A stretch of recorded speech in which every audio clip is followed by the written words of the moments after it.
Alors du coup, en t'entendant, je me dis qu'il y a peut-être une troisième distinction aussi, qui est que là, tu parles effectivement beaucoup d'entrer en contact avec le contexte.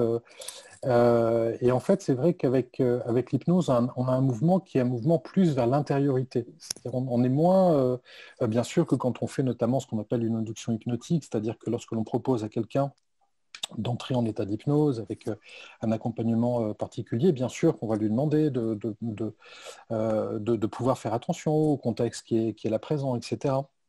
Et de pouvoir jouer avec ce contexte, mais assez rapidement finalement, on propose à la personne d'avoir une sorte de regard intérieur, c'est de se tourner vers ce qui est présent à l'intérieur d'elle et de se couper, alors c'est un peu caricatural bien sûr, hein, de se couper de l'environnement. Alors il y a toujours le lien avec le thérapeute, hein, c'est un lien de quasi-exclusivité qui a été décrit depuis 2 siècles, mais il y a une sorte de bulle. Souvent, l'image est utilisée en hypnose. Il y a une bulle qui se crée et le patient est plutôt du côté de son intériorité. Et j'ai l'impression qu'avec la méditation, il y a plus quelque chose de l'ordre de l'ouverture. Alors là, en t'écoutant, je vais lancer un truc qui peut-être est faux, mais je me disais finalement, il semble y avoir en méditation une forme d'ambition pour reconnecter ou rééquilibrer l'individu par rapport à son écosystème, pour aller un peu vite, ou en tout cas de ses événements de vie, à son existence telle qu'elle se déroule actuellement.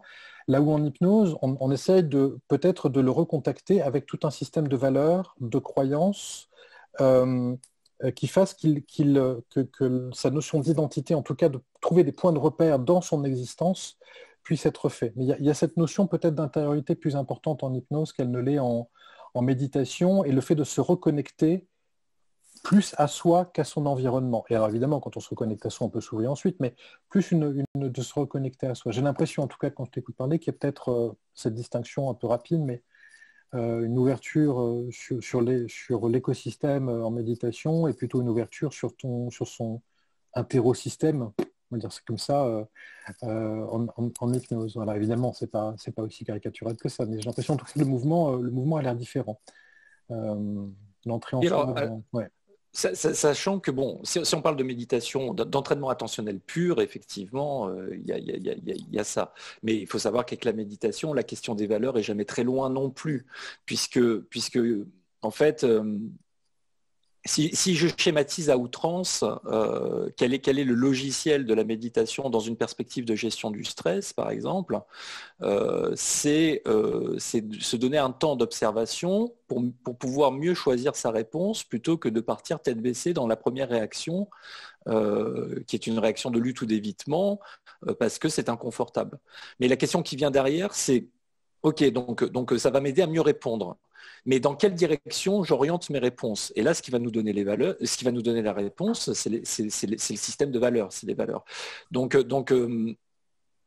effectivement, il y a quand même ce questionnement qui est pas loin, quoi.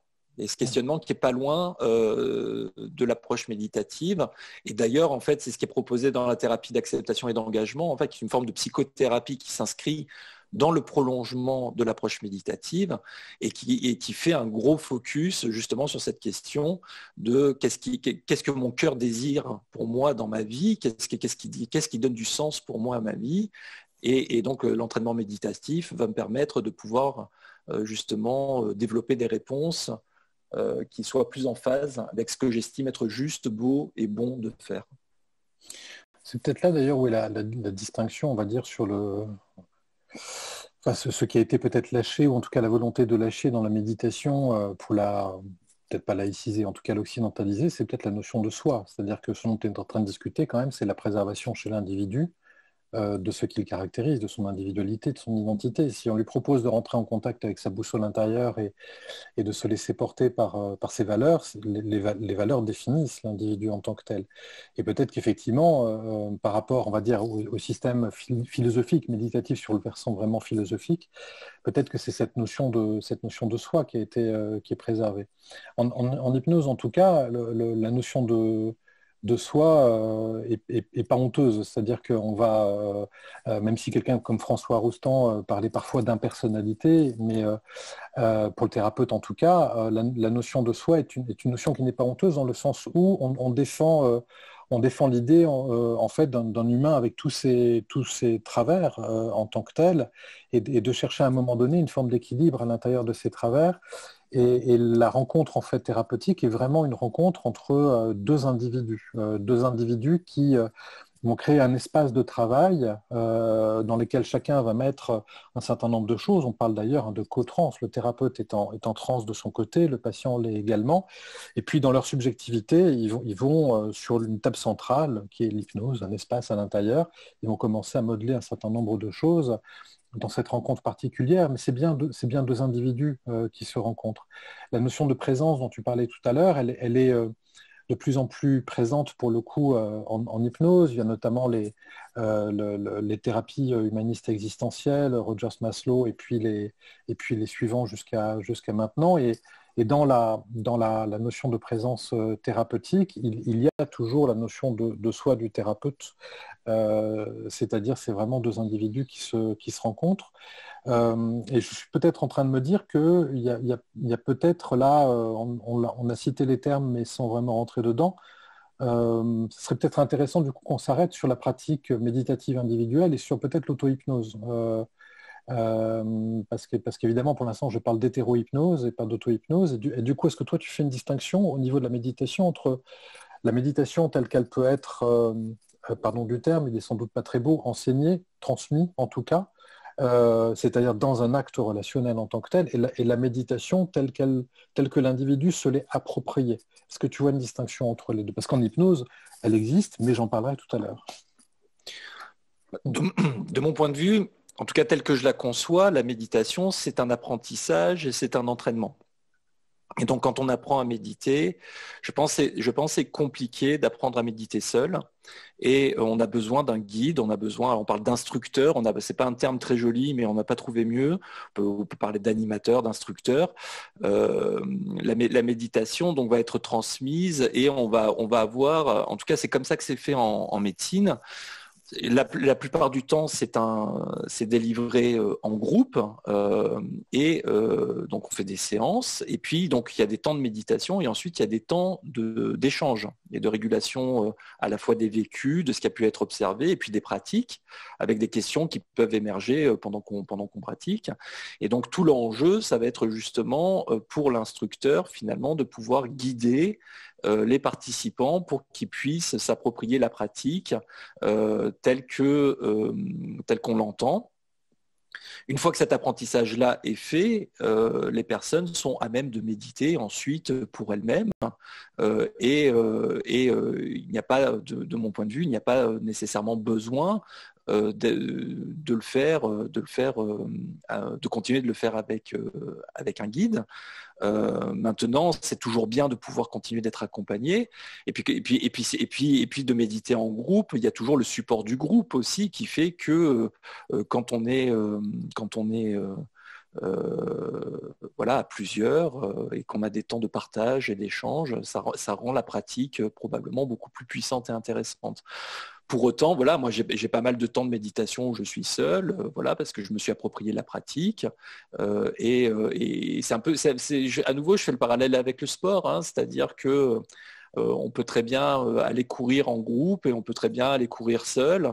L'important c'est de garder quand même une forme de régularité dans la pratique parce que comme pour le sport d'ailleurs, si à un moment j'arrête, eh bien, je perds les bénéfices de la pratique, ou en tout cas, ils sont beaucoup moins francs, et très vite, les vieilles habitudes peuvent revenir, et à nouveau, je peux m'empâter physiquement pour le sport et psychiquement pour la méditation. Si on se ressent juste sur l'utilisation thérapeutique de ces deux disciplines, notamment, on remarque que par exemple en hypnose, on peut aussi proposer de l'hypnose en groupe, hein, ça se fait effectivement, mais il y a toujours cette particularité, ou en tout cas c'est peut-être une fausse croyance de ma part, mais que l'hypnose en groupe, on a le sentiment qu'elle peut être moins efficace, ou en tout cas avoir une portée thérapeutique qui est moindre qu'en individuel, en face à face avec un thérapeute, alors qu'en méditation, on a le sentiment effectivement, elle peut être proposée en général en groupe. Et ce serait intéressant d'avoir votre point de vue sur ces aspects-là. Je vais être un peu, là aussi, je vais être un peu sans doute un peu dans la caricature, mais pas tellement. Je veux dire, fondamentalement, l'hypnose est une pratique individuelle qui s'apprend dans la relation avec quelqu'un. Lorsque l'on parle de groupe en hypnose, en vrai, lorsqu'on regarde un groupe ou lorsqu'on anime un groupe en hypnose, ce qui est mon cas de temps en temps, on ne fait pas tellement d'hypnose telle qu'on l'entend vraiment. C'est-à-dire on est obligé de lâcher le sur-mesure. C'est-à-dire on est obligé de lâcher justement l'espace dont je parlais tout à l'heure et qui est que chacun va mettre des choses dans le pot et puis on va réajuster par des suggestions, par des métaphores, ce qui va être présent. On est obligé de lâcher ça. Or, l'hypnose s'inscrit dans le sur-mesure. Et donc, c'est vrai que la pratique de l'hypnose, fondamentalement, c'est une pratique qui est individuelle, c'est pas une pratique qui est groupale. Et quand on fait du groupal, on se rapproche beaucoup plus de la relaxation, de la sophrologie, peut-être de la méditation, mais en tout cas sûr de la relaxation et de la sophrologie, qui utilise également des suggestions et des métaphores. On regarde la sophrologie manie très très bien ces dimensions-là, que réellement ce que l'on appelle l'hypnose en tant que telle. Et c'est vrai que l'hypnose a cette particularité d'être une pratique individuelle qui est apprise dans la relation avec quelqu'un, et ensuite qui va ouvrir vers ce que l'on appelle la pratique de l'auto-hypnose, qui là aussi est un thème qui est un peu bancal, parce que globalement, il y a trois grands types d'auto-hypnose. La première, vous la connaissez sur Nancy, c'est dans votre secteur, c'est dans votre région à vous, c'est la méthode Coué. Donc, on est effectivement sur une pratique qui est une pratique d'auto-suggestion dans un état de conscience modifié. La deuxième pratique est vraiment l'hypnose ericksonienne, c'est-à-dire le fait de se donner un temps dans lequel on va rentrer en contact avec son inconscient, des processus inconscients, et en contact avec l'esprit inconscient, on va organiser ou lui demander un certain nombre de choses. Donc c'est cette rencontre-là, auto-hypnose ericksonienne, rencontre avec l'inconscient, mobilisation de l'inconscient pour un certain nombre de choses. Et la troisième, qui est vraiment une pratique où simplement je suis là, je m'installe dans l'instant et puis je laisse aller un certain nombre de processus, qui parfois est considérée comme de l'auto-hypnose, mais qui en vrai n'a pas tous les ingrédients de l'hypnose en tant que telle, qui se rapproche beaucoup plus des exercices pour le coup de relaxation solitaire ou de méditation. Mais c'est vrai que, notamment en formation que l'on connaît bien, il y a parfois des pratiques qui sont des pratiques groupales, mais fondamentalement, l'hypnose est une pratique individuelle apprise dans la relation.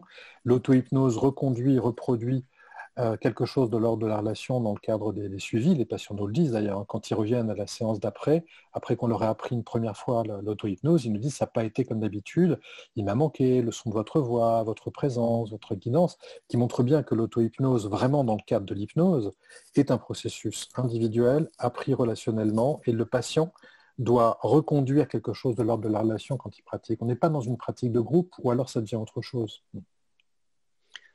C'est une grande différence avec la méditation, parce que la voie royale pour délivrer la méditation, pour le coup, c'est le groupe. Et pourquoi c'est le groupe? Parce qu'en fait, on est aussi, entre guillemets, on travaille notre attention, et en fait, on est dans la mise en lumière, finalement, de processus qui sont automatiques et universels. On va être dans, par exemple, la prise de conscience ou la mise en lumière du fait que nous sommes des êtres hyper réactifs et que très souvent, à partir d'un élément de notre expérience, il va y avoir une chaîne de réactions, une cascade en chaîne de réactions ou des phénomènes d'absorption dans des vagabondages ou dans de la rumination ou une tendance à vouloir échapper. Et ensuite, une fois qu'on a médité en groupe, il y a ce temps d'échange et de parole où on va échanger tous ensemble. Et ceux qui prennent la parole vont faire un état de ce qui s'est passé pendant la pratique et vont dire voilà, moi j'ai observé ça. Et donc en fait, ce que se rendent compte les personnes qui écoutent, c'est que finalement, elles ont observé très souvent des phénomènes assez semblables. Et il y a cette prise de conscience aussi qu'il y a une mécanique un peu universelle dans le fonctionnement de l'esprit. Et ces temps d'échange sont extrêmement importants. Et aussi, ils permettent d'une certaine façon de pouvoir, et là quelque part, ça rejoint presque un peu le registre hypnotique, c'est-à-dire que le fait d'échanger en groupe permet aussi à ceux qui se taisent d'entendre des choses qu'ils n'entendraient pas nécessairement si on leur disait dans une confrontation directe, parce qu'il y a cette forme de communication indirecte que permet le groupe et qui permet de faire passer des messages qui seraient plus compliqués à faire passer en individuel parce que nos interlocuteurs seraient un peu plus préoccupés par le fait de protéger leur propre concept. Donc voilà, donc le groupe est véritablement la voie royale. Maintenant, il n'empêche que, bien évidemment, on peut aussi entraîner notre attention en individuel. Et là, en ce moment, en période de Covid, moi, avec mes patients, je travaille beaucoup en entretien individuel, l'approche méditative, parce que c'est compliqué de se réunir en groupe dans le contexte actuel. Pour le coup, c'est vraiment intéressant parce qu'il y a une vraie différence, là, j'allais dire presque clinique, là, parce que pour le coup, notamment en formation, mais aussi dans les groupes thérapeutiques, on propose un exercice, une expérience, une expérience, une aventure particulière. Enfin, si tu as 10 personnes, tu proposes une balade en forêt pour faire un truc vraiment ultra classique. Tu vas avoir 6 balades en forêt, 2 jardins, 3 océans, un pour qui dira il s'est passé tout à fait autre chose, et tu as même le voisin qui est entendu dans la salle d'à côté et qui dit moi je n'étais pas présent mais j'étais un peu anxieux, c'est pas du tout passé ça. C'est pour le coup effectivement ce qui est amusant, c'est qu'avec l'hypnose, parce que justement il y a un travail de suggestion mais on n'est plus dans le sur-mesure quand on fait du groupe précisément. Du coup, il y a une variabilité, je dis la même phrase, il y a une variabilité d'appropriation de cette suggestion et de cette métaphore qui est vraiment très importante, pas simplement dans le ressenti, bien sûr. Le ressenti peut être, la temporalité de chacun peut être très différente, mais y compris sur la thématique. Des gens sont capables, alors que pendant 20 minutes, on était sur les chemins en train d'aller cueillir des cèpes et déjà penser à l'omelette que l'on va faire juste après. Pendant 20 minutes, on accompagne là-dedans.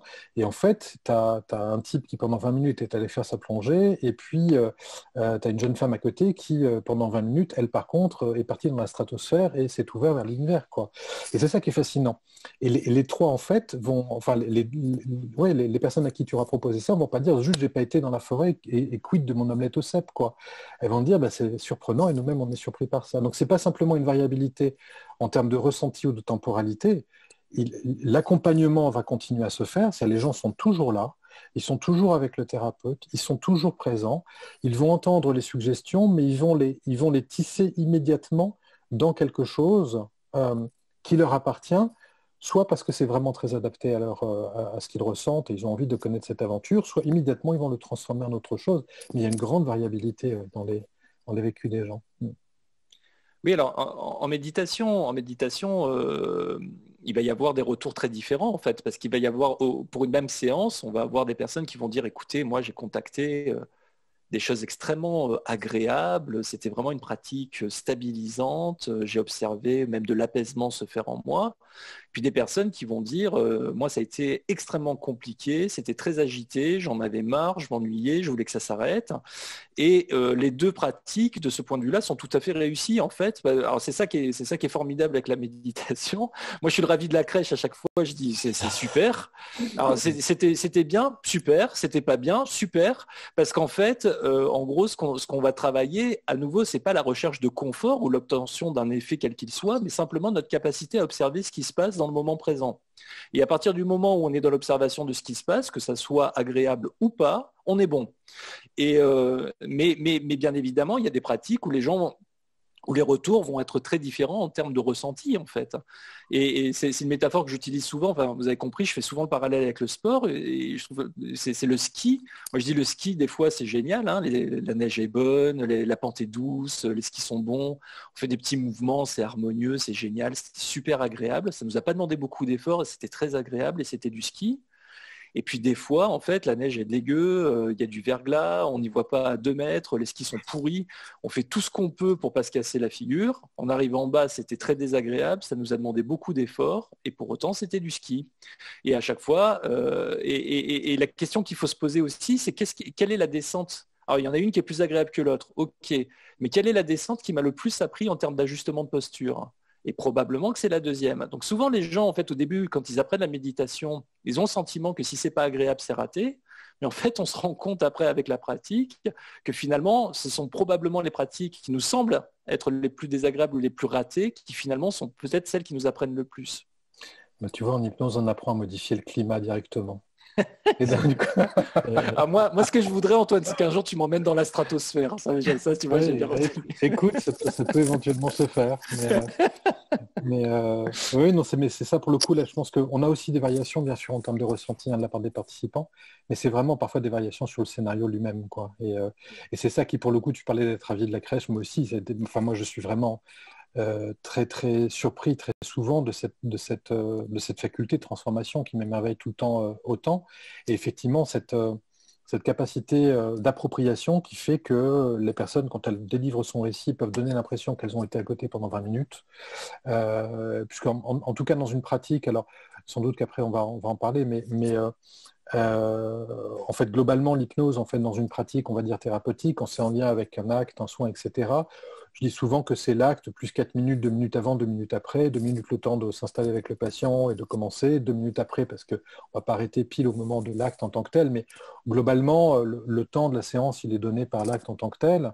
Et donc, ça peut être des séances qui sont effectivement des séances très courtes, hein, de 5 minutes en tant que tel, ou bien ça peut être effectivement des séances dans les consultations, par exemple ambulatoires, ou lorsqu'on a le temps, et on est plutôt sur du quart d'heure, 20 minutes, quoi. Et c'est vrai que sur 20 minutes, il y a parfois on déroule le scénario, et puis on a l'impression que la personne est très à côté. Et puis en fait, quand on entend son récit, on se rend compte que, ok, elle est allée dans la stratosphère plutôt que d'aller dans la forêt, mais il n'empêche qu'elle a entendu les suggestions qui ont été faites. Et lorsque, par exemple, on a métaphorisé une difficulté avec des ronces, avec le fait de pouvoir identifier les champignons qui sont comestibles, pas comestibles, qui était une métaphore de quels sont les événements de vie qui peuvent être nocifs pour soi ou au contraire très agréables pour soi, cette suggestion que l'on a fait dans la forêt est en fait une suggestion qui a été transposée dans la stratosphère, c'est-à-dire le fait de pouvoir identifier le fait qu'il y avait un corps qui était en train de s'approcher. Est-ce qu'il s'agit d'une petite météorite? Est-ce qu'il s'agit d'un satellite qui a un message à le diffuser ou autre chose? Donc, on voit que à la fois la personne donne l'impression de ne pas avoir parfois été là en hypnose, ou en tout cas d'avoir été très à côté dans ce qu'on lui proposait. Et quand on l'écoute, en fait, on se rend compte que le scénario a été tissé autrement, mais qu'en fait, on avait le même tissu. Et ça, c'est tout à fait fascinant, effectivement, de cette pratique-là en particulier, la dimension adaptable de cette pratique. Alors, on est un tout petit peu pris par le temps, mais il y a quand même une question qui est importante, c'est notamment d'aborder l'aspect technique en fait, de ces deux disciplines. Mais pas beaucoup de temps, hein, malheureusement, mais c'est peut-être de se dire qu'en hypnose, on a le sentiment qu'il y a une procédure qui est assez spécifique, assez technique, hein, avec un temps d'induction, effectivement, un temps de dissociation, un retour, etc. C'est assez codifié, même s'il y a une forme de liberté en dehors de ce cadre. Moi qui connais moins effectivement la méditation, je voulais savoir s'il y avait des points de convergence hein, sur la formalisation de ces temps-là, notamment l'induction par exemple. Alors, oui, c'est une question qui est très très importante et je pense très intéressante. Déjà, d'un point de vue purement technique du côté du thérapeute, le fait de guider une méditation est beaucoup moins technique que de guider une séance d'hypnose. Ça, c'est beaucoup moins... En fait, guider une séance de méditation, c'est pas très très compliqué. Souvent, les gens se font une montagne de comment ils vont dérouler une guidance. Mais en fait, il suffit de donner des instructions claires et puis les gens travaillent leur attention. Là où ça devient beaucoup plus technique, c'est dans la régulation des retours d'expérience dont je parlais tout à l'heure. C'est-à-dire que là, il y a véritablement un savoir-faire et c'est là que toute l'expérience et la finesse de l'instructeur apparaît pour pouvoir accompagner les participants finalement à réguler avec cette approche méditative leur vécu, leur ressenti et comprendre de quoi il s'agit et comment il faut faire. Ce qu'il faut savoir aussi, c'est que, comme je disais tout à l'heure, la méditation, c'est un entraînement et c'est un apprentissage, et c'est un apprentissage qui est progressif. Dans les programmes de méditation, on va entraîner différents types d'attention. Et on va commencer par entraîner notre attention par des exercices dits d'attention focalisée. Un exercice typique d'attention focalisée, c'est j'observe ma respiration à un endroit précis de mon corps, et je reste dans l'observation de ma respiration à cet endroit-là. Et si je vois un moment que mon esprit vagabonde, je note que je suis parti et je reviens. Et si ça se passe 40 fois je fais ça, et au début, c'est ça la méditation. Et qu'est-ce que ça me permet de faire? Ça me permet en tout cas de mettre un petit peu de lumière sur le fait que mon esprit a des automatismes qui lui sont propres, d'en prendre conscience et de pouvoir faire autre chose que d'en être le jouet en ramenant mon attention à ma respiration. Cette attention focalisée-là n'est pas de la pleine conscience à proprement parler. En fait, ça confine plutôt à ce qu'on appelle de la concentration. C'est-à-dire, en fait, on va apprendre à orienter et stabiliser notre attention autour d'un objet et de façon très focale. Mais ça va nous permettre de développer notre capacité à orienter et stabiliser notre attention de façon précise. Et ensuite, on va aborder d'autres types d'attention. Donc, on parle d'attention avec objet défocalisé. Puis ensuite, la conscience ouverte qui correspond à la pleine présence à proprement parler, qui consiste à tout observer à la fois. Le fait que le début de l'apprentissage de la pleine présence commence par des exercices d'attention focalisée, c'est à l'origine, de mon point de vue, d'un grand malentendu au sujet de la méditation. Pourquoi ? Parce qu'il y a beaucoup de personnes qui se tournent vers la méditation en achetant des bouquins, en utilisant des applications, etc. Ils vont commencer par des exercices où ils vont se concentrer sur leur respiration, ce qui est normal, hein, c'est un début d'apprentissage. Quand on se concentre, parce que c'est ce que fait aussi la focalisation attentionnelle, c'est qu'elle va nous couper du reste de notre expérience, elle va nous donner le sentiment qu'on accède à quelque chose de stable, parce que ça induit de la stabilisation et de l'apaisement. Et donc les gens vont se dire, bon, ben, j'ai tout compris, méditer, finalement, c'est se concentrer sur sa respiration, être dans sa bulle et être bien calme et stable. Or, c'est tout le contraire, en fait, quand on regarde. Méditer n'a rien à voir avec le fait de se mettre dans sa bulle, de se couper de son expérience ou de chercher à s'apaiser, mais à se stabiliser du mieux possible au contact de son expérience, aussi désagréable soit-elle. Donc le fait de passer par différents types d'entraînement, il faut comprendre que la pleine présence, à proprement parler, c'est tout observer à la fois. On va entraîner notre attention de différentes manières pour pouvoir y arriver. Et au sein même d'une pratique, même quand on cherche à faire un exercice de conscience ouverte, très souvent, on va commencer par focaliser notre attention sur notre respiration, puis ensuite, on va progressivement l'ouvrir. C'est-à-dire que la pleine présence implique l'attention focalisée, mais ne se confond pas avec elle, en fait. Voilà. Et effectivement, très souvent, on nous pose la question, mais finalement, la méditation, c'est un peu comme la même chose que l'induction hypnotique. Alors, je ne sais pas, là aussi, je parle sous ton contrôle, hein, Antoine, mais il me semble que la focalisation de l'attention dans l'induction hypnotique est plutôt utilisée comme un préalable à la dissociation, une porte d'entrée à la dissociation, tandis qu'en méditation, en fait, ça va être utilisé comme une base d'entraînement pour stabiliser son attention et ensuite essayer de l'ouvrir en restant dans cette attitude de présence, de pleine présence qui ne contient pas cette dimension de dissociation. On est effectivement dans ce que tu décris, c'est-à-dire que en hypnose, globalement, on organise un point d'ancrage. C'est pour ça que je parlais tout à l'heure d'une intériorité, de ramener la personne à son intériorité. On organise un point d'ancrage en particulier, et parce qu'il va y avoir ce point d'ancrage, c'est-à-dire la personne se sent ancrée dans la réalité telle qu'elle est présente. Donc effectivement, tu as raison, c'est dans le premier temps, le temps d'induction, qu'on va organiser cette focalisation.